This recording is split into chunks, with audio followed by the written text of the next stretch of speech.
The cowboy had never laid eyes on the young Apache woman before, yet she walked into town with complete confidence and introduced herself as his wife. The entire town laughed, but she never changed her story. Then she revealed one small detail that no stranger could have known, leaving the sheriff, the townspeople, and the cowboy in stunned silence. What he uncovered over the next few days would unravel a forgotten promise and change his life forever. Stay with us, because this Old West mystery is filled with unexpected twists until the very end. The town of Red Creek was at its busiest on market day. Wagons filled the dusty streets while ranchers traded cattle, blacksmiths hammered glowing steel, and children chased one another between the wooden storefronts. Laughter mixed with the sounds of horses and friendly conversation, creating the familiar rhythm of frontier life. Jacob Hayes guided his horse through the crowd with an easy smile. At 32, he had earned a reputation as one of the hardest-working ranchers in the valley. He kept to himself, treated everyone fairly, and never looked for trouble. Most people expected him to spend the rest of his life alone, devoted to his ranch and the memory of his late parents. As Jacob tied his horse outside the general store, the noise around him suddenly faded. A young Apache woman rode slowly into town on a gray mare. She sat tall in the saddle, calm and confident despite the curious eyes fixed upon her. Her dark hair rested over one shoulder, and a small leather pouch hung at her side. She looked around the crowded street before stopping only a few steps from Jacob. Without hesitation, she stepped down from her horse and walked toward him. The crowd watched in silence. When she stood before Jacob, she met his eyes and spoke in a steady voice. "I have finally found my husband." For a moment, no one moved. Then laughter spread through the street. Several ranchers exchanged amused looks. A shopkeeper nearly dropped the box he was carrying. Even the children stopped playing to stare at the stranger. Jacob blinked in disbelief. "There must be some mistake," he said politely. "I have never seen you before." The young woman remained calm. "There is no mistake." The town sheriff pushed through the crowd and folded his arms. "Young lady," he said, "this is a serious claim. Do you know this man?" "I know exactly who he is." Jacob shook his head. "I swear before everyone here, we have never met." The sheriff turned back to her. "If that is true, tell us something only Jacob Hayes would know." The woman looked at Jacob for a long moment before speaking. "In your coat pocket is a silver watch your father carried for many years. Inside its cover are the words, 'Honor outlives time.' The final letter was carved unevenly because your father slipped while engraving it." Jacob's hand slowly reached into his pocket. He removed the old silver watch and opened it. The hidden engraving was exactly as she had described. The laughter vanished. A heavy silence settled over the street as every eye turned toward the mysterious Apache woman. Jacob stared at her in shock. His voice was barely above a whisper. "Who are you? And how could you possibly know that?" The crowd remained silent as the mysterious woman looked at Jacob. "My name is Ayanna," she said quietly. "The answers you seek are not meant for the middle of a crowded street." The sheriff nodded. "Go with her, Jacob. But be careful." Jacob slipped the silver watch back into his pocket and followed Ayanna beyond the edge of town. They stopped beneath a large cottonwood tree where the only sounds were the wind and the nearby river. For a long moment, neither of them spoke. Finally, Ayanna reached into the leather pouch at her side and carefully removed a faded piece of cloth. It was wrapped around an old wooden medallion marked with a symbol Jacob had never seen before. "My father carried this until the day he died," she said. "He told me it belonged with the man who owned your watch." Jacob frowned. "My father passed away when I was a boy. He never spoke of this." "He wanted to protect both families," Ayanna replied. "Many years ago, during a harsh winter, your father found my family weak from hunger. While others turned away, he shared food, blankets, and shelter until the storms passed." She paused before continuing. "When spring arrived, my grandfather, who was our chief, offered his deepest gratitude.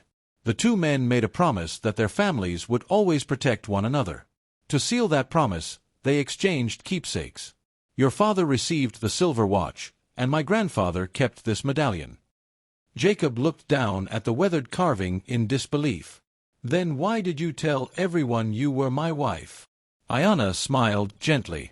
In my people's oldest tradition, the words I used do not mean a legal marriage. They describe someone whose family is forever joined to another through honor and sacred promise. Jacob slowly nodded as the pieces began to fit together. For the first time, he realized the stranger standing before him had not come to deceive him. She had come to remind him of a promise his father had never lived long enough to explain. Jacob stood quietly, trying to absorb everything Ayanna had revealed. His father's forgotten promise explained the silver watch, but it did not explain why she had come now after so many years. "There is another reason I searched for you," Ayanna said. Her expression grew serious. "A man named Victor Kane has been buying land across the valley. Those who refuse to sell suddenly lose their property through papers they have never seen before. Others are threatened until they leave." Jacob frowned. "I have heard people speak his name, but I thought he was only another wealthy businessman."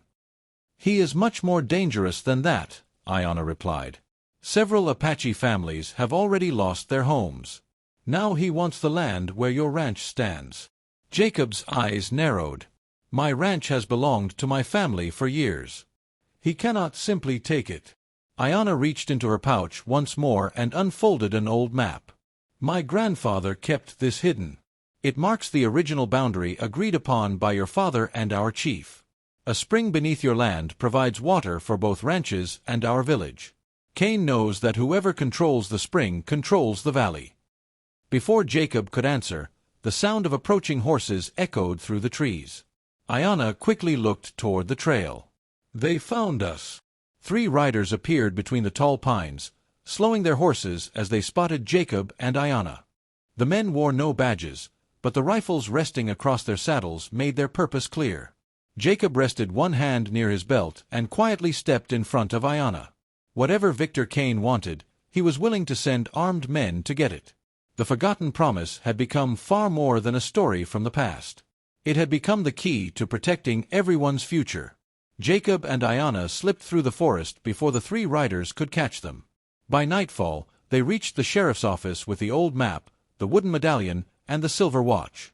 The sheriff listened carefully as Ayanna explained the promise made between their fathers and the growing threat posed by Victor Kane. The sheriff believed them, but he knew they needed stronger proof. The next morning, Jacob searched through a dusty chest that had belonged to his father. Hidden beneath old blankets and worn journals, he discovered a sealed envelope tied with faded string.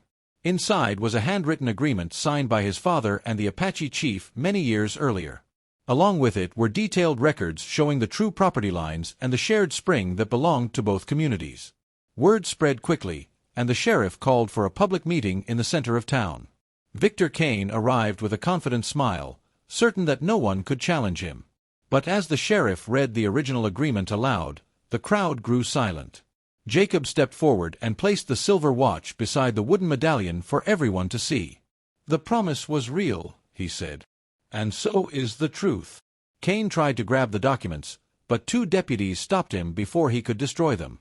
The forged land papers were exposed, and several ranchers came forward with similar stories.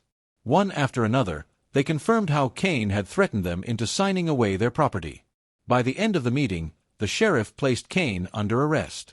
For the first time in years, the people of Red Creek stood together, knowing that honesty had defeated greed and that a forgotten promise had saved the valley from being divided forever. Several weeks later, Red Creek celebrated its annual harvest gathering.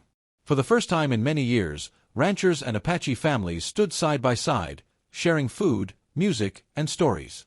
The fear that had divided the valley was gone, replaced by a sense of trust that everyone could feel. Jacob walked through the gathering until he found Ayanna standing beneath a large oak tree. She smiled as he approached. "My grandfather believed promises should never die with the people who make them," she said. Jacob reached into his pocket and removed the silver watch. Beside it, Ayanna placed the wooden medallion in his hand. "They belong together," she said. Jacob nodded. "So do our families." The 2 walked to the center of the celebration, where the sheriff and the Apache elders announced that the agreement between their fathers would be preserved in the town hall so future generations would remember the bond that had united the valley. As the sun slowly set behind the mountains, Jacob looked around at the smiling faces gathered together. He realized Ayanna had never truly claimed to be his wife. She had come to remind him that the strongest families are not always connected by blood or marriage. Sometimes they are united by honor, trust, and a promise kept across generations. As the sun disappeared beyond the western horizon, Jacob understood that some promises are too important to be forgotten. A single act of kindness had created a bond that survived generations, proving that honor, trust, and compassion can unite people from different worlds. In the end, the greatest legacy is not wealth or land, but the promises we keep and the lives we change along the way. Thank you for watching this unforgettable Western frontier story. If you enjoyed this adventure, please like this video and subscribe to the channel for more original stories filled with courage, mystery, honor, and unforgettable moments from the Old West. Turn on the notification bell so you never miss our next story. We would love to hear your thoughts. If you were Jacob, would you have believed Ayana's story when she first claimed to be your wife? Let us know in the comments below. If this story moved you, share it with your friends and family so they can experience this inspiring journey too. Until next time, keep the spirit of the frontier alive, and remember that one promise kept can change generations.